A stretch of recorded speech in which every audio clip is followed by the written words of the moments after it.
what is the meaning of ratio? Ratio simply means something upon something. The two something should be of the same type. All right. So we'll take a quick example here. Example, the marks of two people are 70 and 80 out of 100. Okay. And we'll try to calculate the ratio of their marks now. Okay. So the ratio of their marks is simply something upon something. So 70 upon 80. 70 divided by 80. This is the ratio of their marks. Now between 70 and 80, both have a common factor, the HCF, that is 10, right? So let's cancel out the 10 upper niche, we get 7 by 8. This 7 by 8 is the ratio of the marks of these two people. It is also written as 7:8, which represents 7 is to 8. One of 7 parts of the first person's marks correspond to 8 parts of the second person's marks. Okay. If the values are given, of course, we found out the ratios. Okay. Very simple. Okay. But if the ratio is given, okay, can we find out the values? No, that is not correct. Okay. If only the ratios are given, we cannot directly find out the values. Simple reason is, whenever I was told the marks of the people are 70 and 80, I could divide 70 and 80 and cancel out the common factor 10. Okay. Unfortunately, if I'm simply given the ratio 7 is to 8, I do not know what value had been cancelled, right? So they might be as such also. दोनों का mark 7 or 8 भी हो सकता है. Okay. And if the common multiple would have been 2, the marks would have been 14 and 16. Okay. And the list goes on infinitely. Okay. You can have infinite possible combinations for the common factor which was cancelled, right? So given the ratios, you cannot find the values. Okay. But yes, given the values, you can always figure out the ratios. So अगर ratio दिया हुआ है, okay, what do we exactly need to find out the actual values? We require at least one more condition to find out the given values from the given ratios. Let's go on further. All right. Now, if we cannot find the actual values, are the ratios completely meaningless? Are they completely useless? Not so. Okay. You can always find out the percentage comparison. Okay. I'll take a small example here. Okay. If the marks of two people were 70 and 80, okay, let's call them A and B.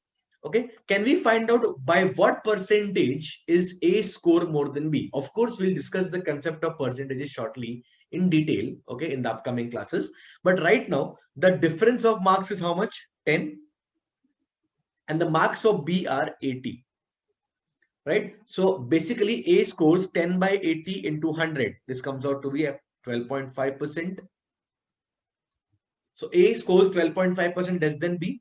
Okay, the same thing you can calculate using the ratios also. If you have been given the ratio 7 is to 8, you can directly say A is scoring 1 point less than B. 1 by 8 is again 12.5%. But remember, whenever you are given the ratios, you can always calculate the percentage differences. All right. So with that being understood, let's solve a few questions that will give us more clarity on the concept of ratios. So how to deal with the ratio based questions? I've taken a very basic example here. The ratio of the weights of two people in kgs is 7 is to 8. Find their individual weights if the sum of their weights is 150 kgs. All right. Now, we had been taught in school that whenever the ratio is given 7 is to 8, we multiply by a common factor, or we assume a common multiple. Let's say the common multiple is x. Okay. So the weights will become 7x and 8x. All right, the individual weights are 7x and 8x. Okay, जो भी factor हमने cancel किया था, that we have assumed as x. Okay, find the individual weights if the sum of their weights is 150 kgs. Sum of the weights is 150 kgs means here 7x plus 8x will be equal to 150. This gives us 15x equals to 150, or basically x is equal to 10. Right? So we assume the common multiple is x and we found that as equal to 10. So now the individual weights can be found 7x and 8x. 7x will be 7 into 10, 70. 8x will be 8 into 10, 80. So the individual weights are 70 and 80 respectively. All right. This is exactly what we are not supposed to do when we are solving these questions. All right. We'll be doing the exact same thing, but in a slightly different fashion here. And in that process, we will try to understand the slightly more useful and a more application-based definition of ratio. See, some of the ratios, like 7 and 8 is the given ratio. Some of the numbers in the ratios is 7 plus 8, which is 15. Okay, now this 15 corresponds to 150 kg in the question, right? So 1 unit corresponds to 10 kg. Guys, ये होता है ratio का actual meaning, which we'll be using throughout in our problem solving. Okay, this 1 corresponds to 10 kg. ये हुआ ratio. 1 is to 10 kg. 1 unit is to 10 kg. This out here This is the main application or the main definition of ratio which we'll be using. 1 corresponds to 10. तो अगर 1 corresponds to 10, दोनों के weights क्या है? 7 and 8. 7 corresponds to 7 into 10. 8 corresponds to 8 into 10. 70 and 80 kgs are the required individual weights. The selling price of a fan and TV are in the ratio 17 to 13. If the fan is costlier than the TV by 4,000 INR, find their combined selling price. Okay, it is very much similar to the previous question.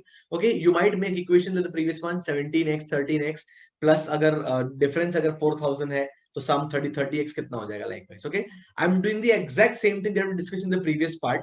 Okay, the ratio of the prices given is 17 is to 13.